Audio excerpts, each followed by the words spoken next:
Good morning, my loves. It's Becca at So Darn Twisted. Welcome back to the channel, or welcome to the channel if you're new here. Today we are going to be talking about faux rice paper. Now, there's a lot of tutorials around about making faux rice paper, and I followed a few of them, because I was really interested in the idea of being able to make my own, which was fabulous. But there was one major drawback for me personally, and I don't know if this would be relevant to other people, which is why I thought I may as well do this, and then you can see it if you want to. But the problem for me is that most tutorials make the paper on a sheet of plastic, like a plastic carrier bag or a bin liner, laid out and everything. And it does produce lovely, clear, nice, paper, but on the back of it, it's so shiny. And I personally didn't like it, so I ended up not using most of what I'd made because I didn't like the shine, unless I could use it just one way. But anything that was folded, I didn't want to use it because I just didn't like that. And the idea of going over it all again with a mattifying, what's the word I'm looking for, a matte glue or something like that to knock the shine back was just too much effort. So, but then I had a thought and a bit of an experiment, and I'm really happy to say that I was able to make some rice paper that is really lovely, just as transparent, just as nice and resilient, because the actual coating is exactly the same as making it on the plastic bag. It's only what you make it on that's different. But as you can see, neither side of this have that shine, you see. So that's how I prefer, because now I know that I can make envelopes, pockets, anything, that I will be seeing both sides of it, even if it's just in part, and I'm not going to have that shine. So let me show you what I did to get it so that it's not shiny. All right, so my secret weapon here is silicone baking parchment. Baking paper, parchment paper, it's all the same thing, baking parchment, but the silicone one. I get this from Amazon. It's a catering roll. PVA craft glue, white glue, clear glue, it doesn't matter. A coffee stirrer, just a wooden coffee stirrer from your local fast food joint. A wide brush with soft bristles. You do not want thick acrylic bristles, and something to mix the glue with, and some water. Now, I've already got some pre-mixed, so I don't need to mix any more at the moment. But it's the silicone that makes this. You probably could use other non-stick baking parchments, but I haven't tested them, so I don't want to say yes, any greaseproof, not greaseproof, any non-stick baking parchment will work, because I don't actually know. Let's get this show on the road. So the first thing you're going to want to do, as I say, I've already mixed some of mine, but I'm going to pour it into this because my brush is a bit wide for this jar. So I'm just gonna, you don't need a huge amount, and you can always add more if you need to. Now let's get these other things out of the way.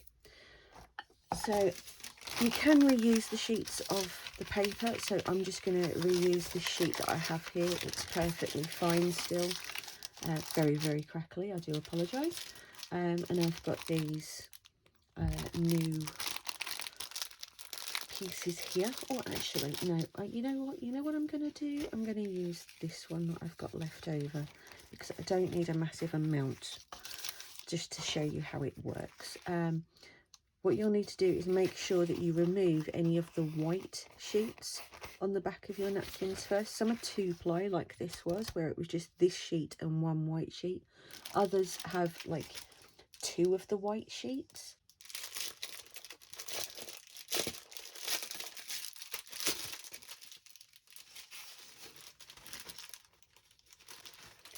I'll break open one of these just to show you what I mean. If I can actually just find a corner. There we go, there's a corner. So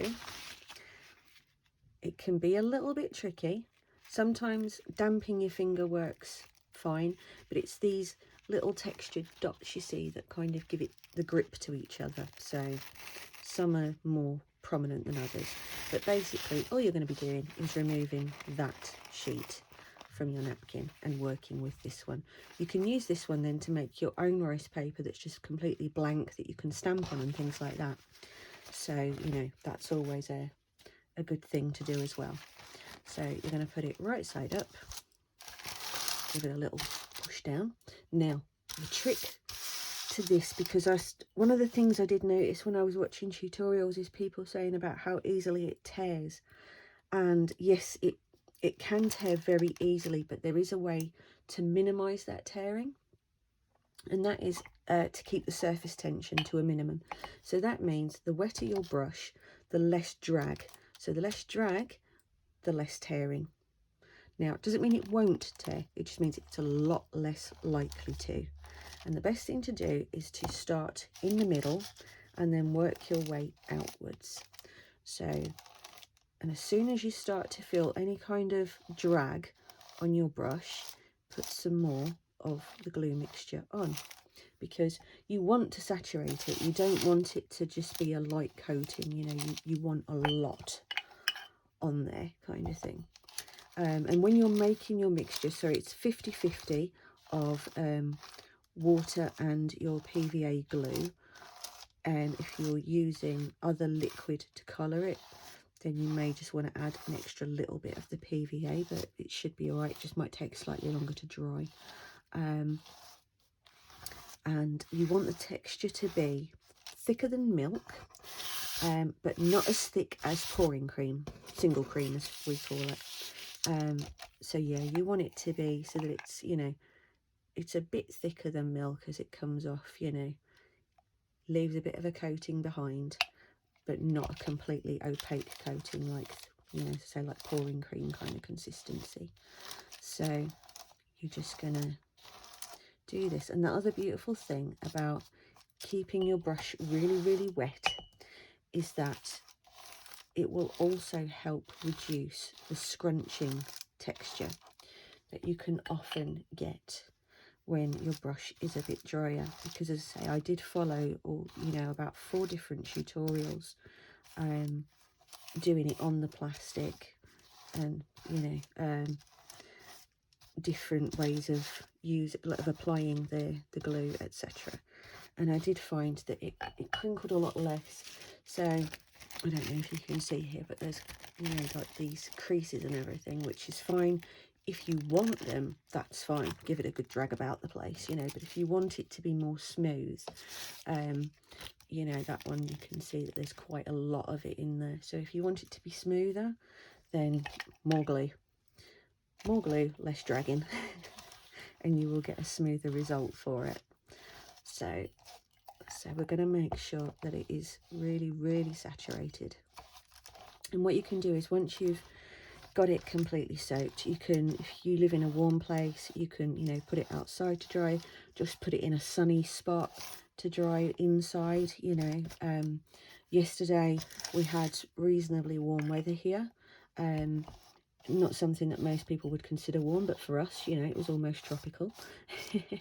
And mine dried in like 2 hours just on my desk in the craft room, which is right by a window. So it was in the sun 2 hours and it was dry. So yeah, very little patience is actually required here. So now that we've got all of that covered with our glue and water mixture, take your coffee stirrer, lay it kind of flat and just push lightly against the edges of the tissue, because this will give you a stronger edge, makes it easier to lift off and less likely to tear as you start to pull it. Personally, I've done it without doing this, but and it's been fine, it hasn't torn, but I think that may have just been, you know, I was very lucky because of the particular napkin I was using or something. You know, I wouldn't want to say don't do it and then you end up tearing it, so it's easier to just do it. But you're just tickling along, just raising that edge off the paper and sort of bunching it in ever so slightly. Doesn't want to be a huge amount. Okay, so we're just all the way along there. Doesn't need to be every single, you know, millimetre of it done. It's not a problem. Just, as I say, just giving it a bit of a helping hand. You can also use your brush if you don't have something like this. I just find that brushes can have slightly less control. But now you can either just with your finger just go along and kind of dab that down, or you can use your paintbrush if you would prefer not to get gluey fingers at this point. But you're just taking the ridge back down a little bit now that you've created by using the stick, because you've kind of pushed it away from the edge, so you're not sealing it flat against the paper, but obviously that creates a little bit of a surface thickness. So we're just dabbing that down a little bit. Personally, I rarely use all the way to the edge of the paper anyway, so it doesn't really bother me.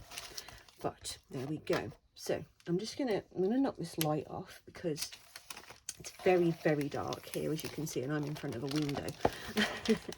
But that is what you should have now. So it should be all lovely and saturated all the way through, with those edges just lifted slightly away from your paper.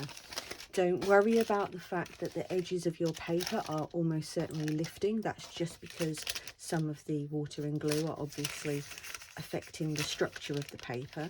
But once you peel your napkin off, it will be flat again. It won't be lumpy and bumpy or anything like that. It comes off, you know, completely flat. So don't worry. Now just leave that somewhere warm to dry, preferably in a sunny spot if you have one. If you live somewhere warm, put it outside.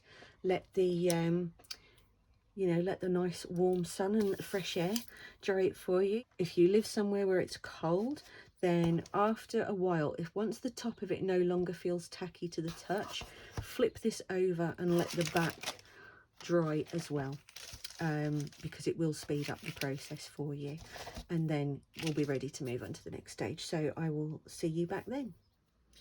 So here it is, all nice and dry. It's very, very noisy to peel off, but I've just kind of got that started. But you just, you literally just get in one of those corners or edges and just lift it away. But I'm going to try and do this as quietly as possible. I normally do it so much quicker, but I know that god awful noise it makes when you do. So I'm just going to give that a nice little pull. It's the same way that I apply vinyl to things. And just wiggle it backwards and forwards. Oh, might have a little bit of a tear there. I might have just pulled that a little bit the wrong way. Oh no, it's fine. It looked like it was tearing, but no, it's okay. So, there you go. All lovely, all see-through, and not shiny on either side. When you compare that again with the other ones that I've done, and so that's, both sides there. It looks like this one's got gold paint in it, but it doesn't. That's just tea and coffee. But yeah, that's the plastic. That's the silicone baking parchment method. So there you go, guys. I hope that that's been really useful to you. If it has, then obviously I'd love it if you just pop me a comment below and let me know if you're going to try it, if you have tried it, whether you prefer the shiny method in fact, or whether you've been trying to find a way that would do it so that it's not shiny. As always, I love to hear your feedback, guys, and if you don't subscribe already, then please do. I did my 500 subscriber giveaway yesterday, and Michelle, lovely Michelle, won the prize of an Etsy gift card and the entire contents of my Etsy shop, plus some things that I haven't even listed on there yet, so I hope she's going to enjoy all of that.